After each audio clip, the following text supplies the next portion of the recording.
दोस्तों, आपने अभी सुना होगा कि अभी हमारे देश में सर्वोच्च न्यायालय यानी सुप्रीम कोर्ट ऐसा फैसला सुनाया जो पूरे देश में चर्चा का विषय बन चुका है। दोस्तों, सुप्रीम कोर्ट ने एससी एसटी आरक्षण के भीतर भारत के सभी राज्यों को उपवर्ग बनाने की मंजूरी दी है, जिसे कोटा में कोटा या सब कैटेगरी के रूप में जाना जाता है। इसका मतलब यह है कि सब राज्य सरकारें एससी एसटी समुदायों के भीतर कम पिछड़े वर्गों के लिए आरक्षण कोटा के भीतर उपवर्ग बना सकती है। सुप्रीम कोर्ट द्वारा यह फैसला इसलिए लिया गया है ताकि उन वर्गों को आरक्षण मिल सके जो अब तक इससे वंचित रह गया है। लेकिन फैसले का विरोध किया जा रहा है क्योंकि कुछ लोगों का मानना है कि यह एससी और एसटी समुदाय के बीच भेदभाव पैदा करेगा, कुछ वर्गों को अन्य की तुलना में अधिक लाभ देगा।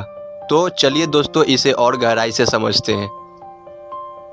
दोस्तों, पहले आप अनुच्छेद 341 को समझिए। अनुच्छेद 341 भारत के संविधान का एक प्रावधान है जो एससी एसटी और उनके अधिकारों को परिभाषित करता है। यह अनुच्छेद राष्ट्रपति को अधिकार देता है कि वह किसी भी जाति या समुदाय को अनुसूचित जाति के रूप में अधिसूचित कर सकते हैं जो सामाजिक और शैक्षिक रूप से पिछड़े हुए हैं। यह अनुच्छेद राष्ट्रपति को अनुसूचित जातियों के सूची बनाने का अधिकार देता है, अनुसूचित जातियों और जनजातियों के लिए आरक्षण और अन्य सुविधाएं प्रदान करता है, अनुसूचित जातियों के अधिकारों को सुरक्षा प्रदान करता है। लेकिन सुप्रीम कोर्ट के इस फैसले ने अनुच्छेद 341 में राज्यों को हस्तक्षेप करने का अधिकार दे दिया है। साथ में ईवी चिन्नैया बनाम आंध्र प्रदेश राज्य मामला 2004 के फैसले को पलट दिया है, जिसमें कहा गया था कि एससी और एसटी कैटेगरी में आने वाले जातियों के बीच कोई उपवर्ग नहीं बनाया जाएगा।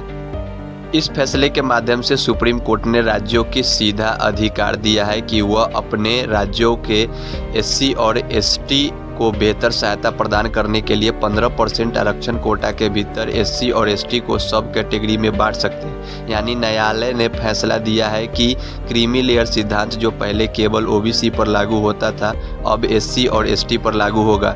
क्रीमी लेयर का पहचान किया जाएगा और उसे आरक्षण से बाहर कर दिया जाएगा। इस फैसले का सीधा सा मतलब यह है कि अब आरक्षण एससी और एसटी को डायरेक्टली नहीं दिया जाएगा। एससी और एसटी में आने वाला जाति और उस जाति में आने वाला परिवार अगर सामाजिक और आर्थिक रूप से मजबूत हो चुका है और क्रीमी लेयर में आ चुका है तो उसे आरक्षण से वंचित कर दिया जाएगा। यानी आरक्षण का लाभ एससी और एसटी में आने वाले उस परिवार को दिया जाएगा जिनके पास आर्थिक पिछड़ापन है, न कि पूरा एससी और एसटी में आने वाला जाति को।